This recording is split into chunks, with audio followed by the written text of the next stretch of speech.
Olá, seja bem-vindo ao meu canal. Meu nome é Angela Natel e vamos para a leitura da semana. Eu quero ler um trecho desse livro aqui, Deuses em Guerra e Pacto, que fala um pouco sobre a questão da América Latina colonial e os pactos religiosos que se fizeram na implementação do cristianismo por aqui.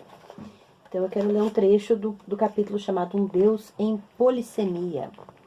Se na América Latina colonial persistiu um imaginário de guerras e de alianças de deuses, por outro lado afirmou-se decididamente a adesão ao Deus único do cristianismo. Porém, essa adesão se fez numa polissemia de mentalidades e de práticas. Por isso, diante da complexidade dos processos de implantação da religião cristã nesse continente, não é suficiente falarmos de vitória do cristianismo sobre as demais religiões. É preciso buscar em especial cuidado as circunstâncias de possíveis adesões e recusas, bem como as trocas entre os que se cristianizaram e os que foram cristianizados. Deus único por redução. Começamos pelos povos nativos, tendo em conta as suas condições problemáticas para uma adesão inteiramente livre ao cristianismo. Dado o peso da opressão que sofreram ao longo da época colonial e sua drástica diminuição numérica.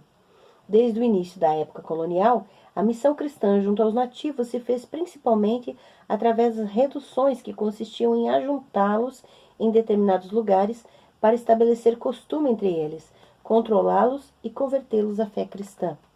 É interessante essa definição de redução, que é do jesuíta Ruiz de Montoya. Note-se que chamamos reduções aos povos ou povoados de índios que, vivendo a sua antiga usança em selvas, serras e vales, junto a arroios escondidos, em 3, 4 ou 6 casas apenas, separados uns dos outros em questão de léguas duas, reduziu-os a diligência dos padres a povoações não pequenas e a vida política civilizada e humana, beneficiando o algodão com que se vistam, porque em geral viviam na desnudez, nem ainda cobrindo o que a natureza ocultou. Convertê-los pressupunha reduzi-los do seu ser e do seu modo de vida e civilizá-los conforme os padrões europeus. Sua humanização era reduzida à medida em que se iam humanizando nos moldes dos colonizadores. Isso está claro na descrição que os jesuítas fizeram da conversão do cacique Guiravera. Ele vai perdendo seu ser e vai se humanizando. E a redução dos povos autóctones era também despageização e monogamização. Já o primeiro bispo do México, franciscano Juan de Zumárraga, insistiu na necessidade de concentrar os nativos em povoados, o que via como único meio de fazer com que eles tivessem a fé e a boa ordem. Entre as várias tentativas inspiradas na proposta de Las Casas, esteve o projeto de Vasco de Quiroga, que chegou a concretizar-se nos albergues aldeias de Santa Fé. Pautado num esforço para conhecer e respeitar os nativos e atraí-los com boas obras, ensinava a doutrina cristã, as primeiras letras e alguns rudimentos da agricultura. Porém, os encomendeiros e outros colonizadores espanhóis ameaçaram invadir as propriedades comunitárias desses albergues-aldeias e acabaram com o projeto de Quiroga. Já fizemos referência ao modo como no Brasil os nativos eram levados através dos descimentos, as reduções fundadas pelos missionários na costa. Entre as medidas coercitivas havia o aliciamento.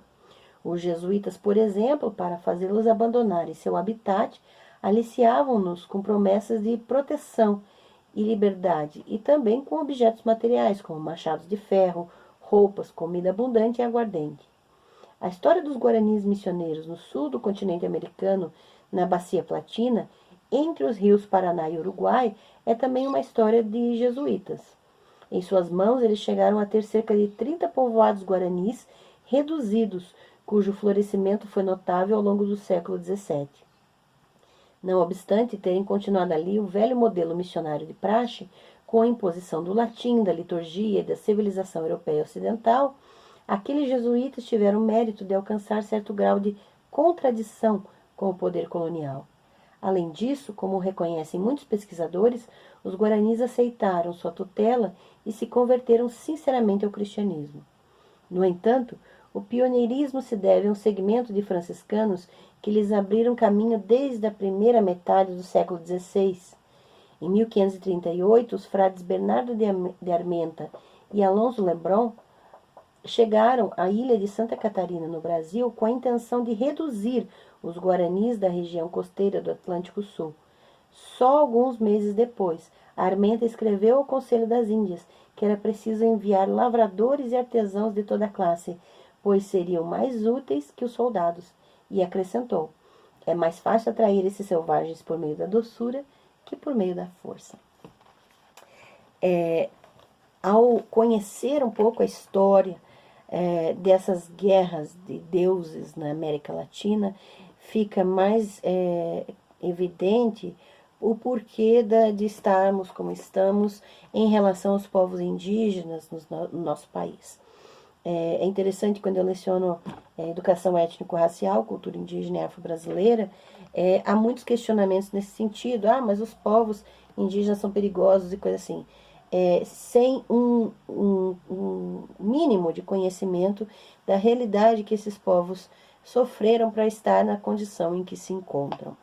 Então, indico veementemente essa leitura para que nós tenhamos uma visão um pouco mais aprofundada antes de emitirmos opiniões infundadas diante dessas circunstâncias. Gente, Deuses em Guerra e Pacto é uma leitura primordial para os nossos debates. Boa leitura para vocês, compartilhe, se inscreva no canal, curta e vamos espalhar conhecimento fundamentado por aí, beleza? Se você puder, apoie a nossa campanha aqui no apoia.se/AngelaNatel, que está na descrição, e também no PicPay. Boa semana para vocês e até a próxima.